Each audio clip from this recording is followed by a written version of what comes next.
नमस्कार दोस्तों, आप देख रहे हैं रहस्य के पार और आज इस वीडियो में एक्सप्लेन करने जा रहे हैं दी ओरिजिनल्स का सीजन 5 का एपिसोड नंबर 8। तो चलिए शुरू करते हैं। शुरू करने से पहले वीडियो को जरूर लाइक करो, चैनल को सब्सक्राइब करो, जिससे मैं आपके लिए अमेजिंग कंटेंट बनाता रहूं। तो अब शुरू करते हैं इस वीडियो को। हमने लास्ट एपिसोड में देखा था कि किस तरह अलाइजा और क्लाउस एक इमेजिनरी वर्ल्ड के अंदर आ चुके थे जहां पर वो कैद है। और हम देखते हैं क्लाउस उसे बहुत ज्यादा गुस्सा है क्योंकि वो उसे वजह मानता है हेली की मौत की।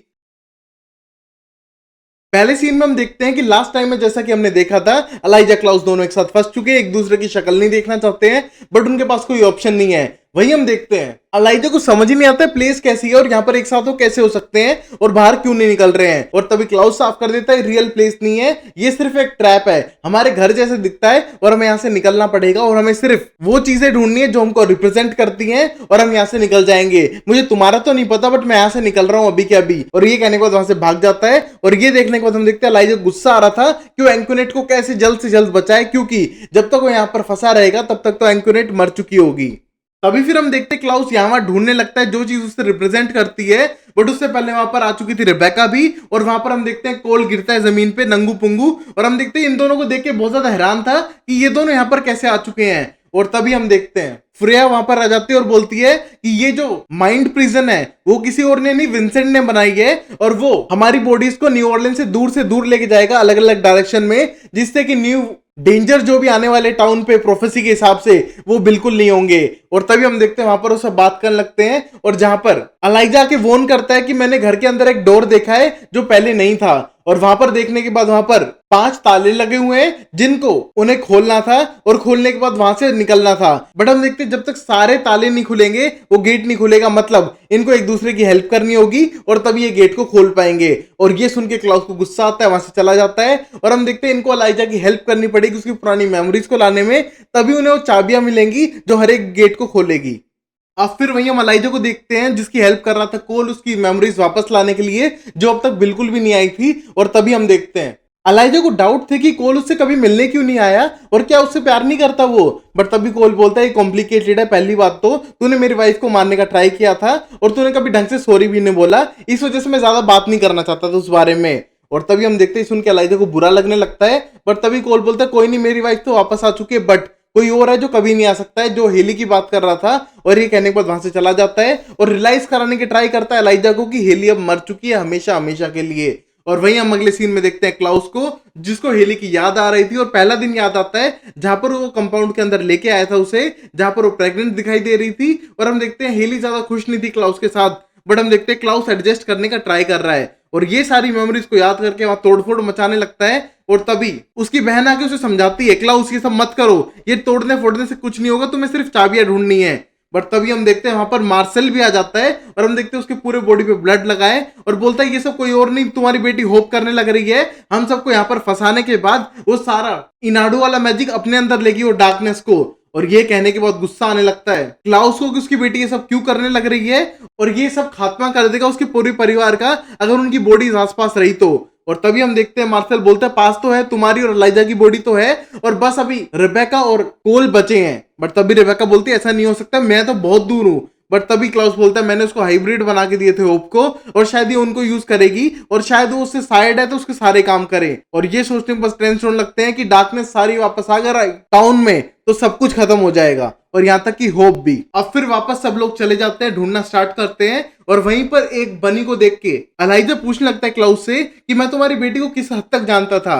और ये कहने के बाद क्लाउस को गुस्सा आता है कि ये सब मजाक कर रहे हैं, पहले तो अपनी मेमोरीज को वापस नहीं लाना चाहता है, बट तभी बोलता है कि तुम उसके लिए बहुत मैटर करते थे और तुम मेरी बेटी की बहुत केयर करते थे और तुमने उसको उसका नाम होप दिया है। और तभी फिर हम एक और फ्लैशबैक का सीन देखते हैं जहां पर हेली नाम सोचती है कि होप को क्या नाम दे उस मोमेंट पे और बोलती है कैथरीन कैसा रहेगा। बट तभी क्लाउस बोलता है नहीं बिल्कुल नहीं, ऐसा होना ही नहीं चाहिए। और तभी हम देखते हैं दोनों सोचने लगते हैं कि अलाइजा ने एक टाइम पे कहा था कि ये बच्ची हमारे लिए जिंदगी में एक होप बनकर आएगी, एक उम्मीद बनकर आएगी, तो क्यों ना इसका नाम होप ही रख दे हम। और हम देखते हैं हेली ये बात सुन के बहुत ज्यादा खुश हो जाती है और ये सारी बातें क्लाउस अब अलाइजा को बता रहा था कि अलाइजा उसकी फैमिली में क्या मैटर करता था। अब फिर क्लाउस थोड़ा इरिटेट होने लगता है और हम देखते हैं उस बनी की कोटन को बाहर निकाल देता है और हम देखते हैं ढूंढने का ट्राई कर रहा था कहीं तो वो की मिलेगी। और वही हम अगले सीन में देखते हैं कोल को जो अभी मार्शल के साथ ढूंढने लग रहा है उस की को। और तभी हम देखते हैं बुक निकालता है और बोलता है कि ये मैंने गिफ्ट की थी होप को, शायद इसी के अंदर मिलनी चाहिए क्योंकि सारी मेमोरीज से जुड़ा हुआ है। और तभी हम देखते हैं उसे की मिल भी जाती है।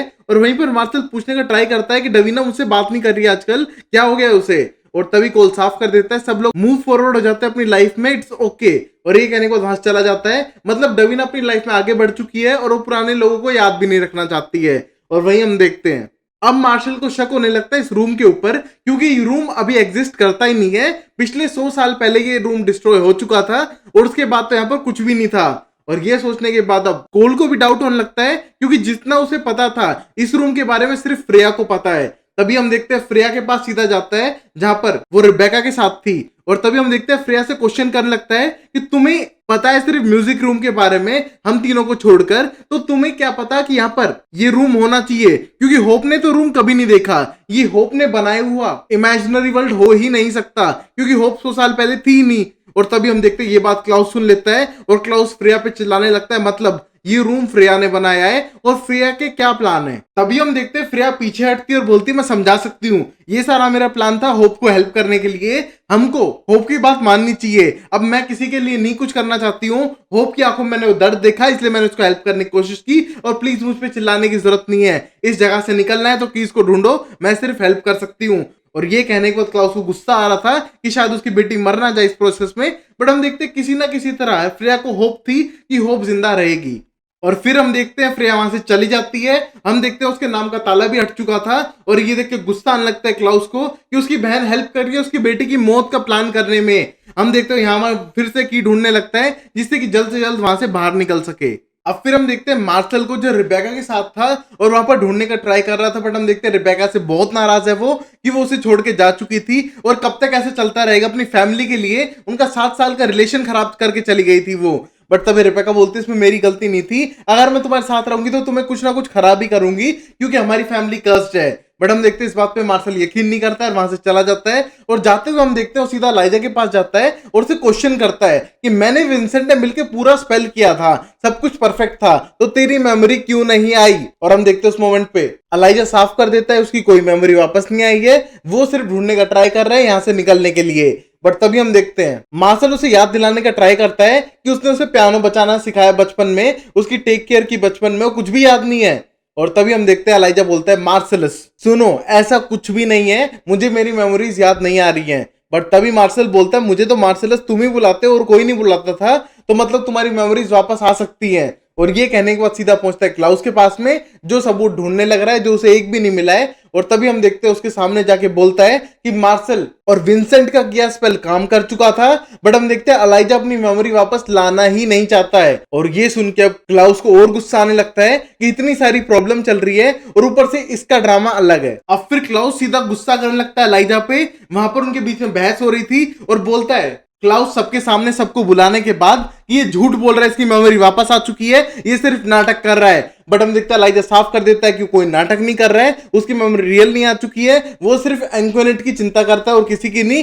हेली को जानता नहीं है, तुम उसके भाई नहीं हो, बस खत्म करो इस ड्रामे को।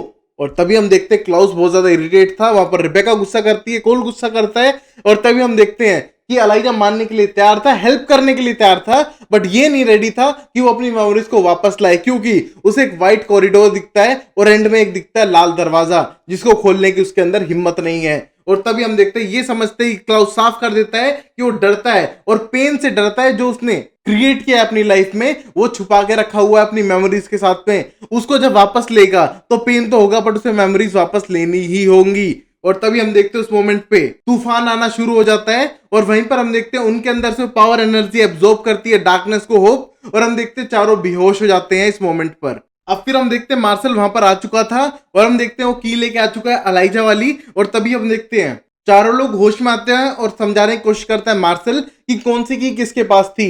जिस तरह की क्लाउस को की वो मिली लेटर्स के अंदर जो उसकी मॉम ने लिखे थे उसे, और वहीं पर रिबेका को वहां पर जहां पर उसने होप को एक नेकलेस दिया था। और वहीं पर हम देखते हैं उनको सारी चाबियां मिल चुकी थी और वो सीधा गेट को खोलते हैं और अंदर आ जाते हैं। हम देखते हैं जैसे ही वो अंदर आते हैं पता चलता है एलाइजा के माइंड के अंदर आ चुके हैं, उसके सबकॉन्शियस माइंड के अंदर, जहां पर अलग अलग गेट्स बने हुए हैं जो हर एक को रिप्रेजेंट करते हैं। और हम देखते हैं जैसे ही कोल और मार्शल को अपने डोर्स दिखते हैं वो दोनों उस तरफ चले जाते हैं और हम देखते हैं वो रियल वर्ल्ड में आ चुके थे। और हम देखते हैं मेज में सिर्फ 3 लोग बचे हैं अब, वो हैं रिबेका, क्लाउस और एलाइजा। और तभी हम देखते हैं अलाइजा से गेट खुल नहीं रहा था और वो डर रहा है रियलिटी को फेस करने के लिए। और तभी हम देखते हैं रिबेका उसको हेल्प करने के लिए कहती है क्लाउस को, बट क्लाउस साफ मना करता है। बट हम देखते हैं रिबेका का इंसिस्ट करने पे हेल्प करने के लिए तैयार था और रिबेका अब रियल वर्ल्ड में आ चुकी थी। और तभी हम देखते हैं दोनों भाई मिलके गेट को तोड़ते हैं और हम देखते हैं रियल वर्ल्ड में आते हैं। बट इस मोमेंट पे अलाइजा को अपनी सारी मेमोरीज याद आ जाती हैं, जहां पर उसने हेली को मरते हुए देखा।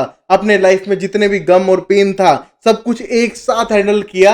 हम देखते हैं उसे लास्ट निराश हेली का चेहरा दिखाई देता है, जहां पर वो भीख मांग रही है हेल्प के लिए मरते हुए। और हम देखते हैं अलाइजा कुछ नहीं करता है। और ये सारी मोमेंट पे हम देखते हैं हेली धीरे धीरे मर रही है, उसकी होप खत्म हो रही है और वो मर चुकी है। और ये देख के अलाइजा को बहुत रोना आता है और रोने लग जाता है। उसको बहुत पेन फील होता है कि उसने अपने लव को अपने आंखों के आगे मरने दिया और उसे ये सब करता देख सब लोग दुखी हो जाते हैं जो वहां पर उसका वेट ही कर रहे थे। अब फिर हम देखते हैं थोड़ी देर बाद वहां पर आ जाता है क्लाउस अलाइजा के पास में और अपना ब्लड देता है एंक्यूनेट के लिए। और हम देखते हैं उस मोमेंट पे क्लाउस साफ कर देता है कि चाहे तो एंक्यूनेट के साथ अपनी लाइफ बिता सकता है और वो खुश रह सकता है। बट हम देखते हैं वहां से चला जाता है क्लाउस और हम देखते हैं क्लाउस गुस्सा दिखाई दे रहा है अभी भी अलाइजा पे, क्योंकि होप और वो जिस कंडीशन से गुजर रहे हैं उससे ज्यादा बुरा कुछ नहीं हो सकता था उनकी लाइफ में हेली के जाने के बाद। और वहीं हम देखते हैं अगले सीन में अलाइजा जाता है और वो एंक्यूनेट को पिला देता है, बट वो एंक्यूनेट के पास रुकता नहीं और वहां से आ जाता है उसको हील करने के बाद में। और तभी हम देखते हैं लास्ट सीन में जहां पर हम देखते हैं होप ने सब कुछ सही कर दिया और रेबेका उस पर बहुत ज्यादा प्राउड है। बट हम देखते हैं क्लाउस कुछ भी जवाब नहीं देता है और अकेला रहने के लिए फ्रेया को वहां से भेज देता है। और हम देखते हैं अकेले लेटर्स पढ़ने लगता है जो लिखा करता था वो हेली को और होप को। और हम देखते हैं वो हेली को बहुत ज्यादा याद करने लगता है और इमोशनल हो जाता है। और वहीं हम देखते हैं इस मोमेंट पर अलाइजा पहुंच चुका था बायू में और वहां पर बैठ के हेली को याद करने लगता है और बहुत ज्यादा इमोशनल हो जाता है। और यहीं पर ये एपिसोड खत्म होता है। तो गाइस वीडियो को लाइक करो, चैनल को सब्सक्राइब करो, दोस्तों के साथ शेयर करो। गाइस मैं 2 नई सीरीज स्टार्ट करने वाला हूं जल्दी, जिसमें मैं काम करना शुरू कर चुका हूं। तो वीडियो को दोस्तों के साथ शेयर करना ना भूलें। Take care, bye bye, sayonara and Tata.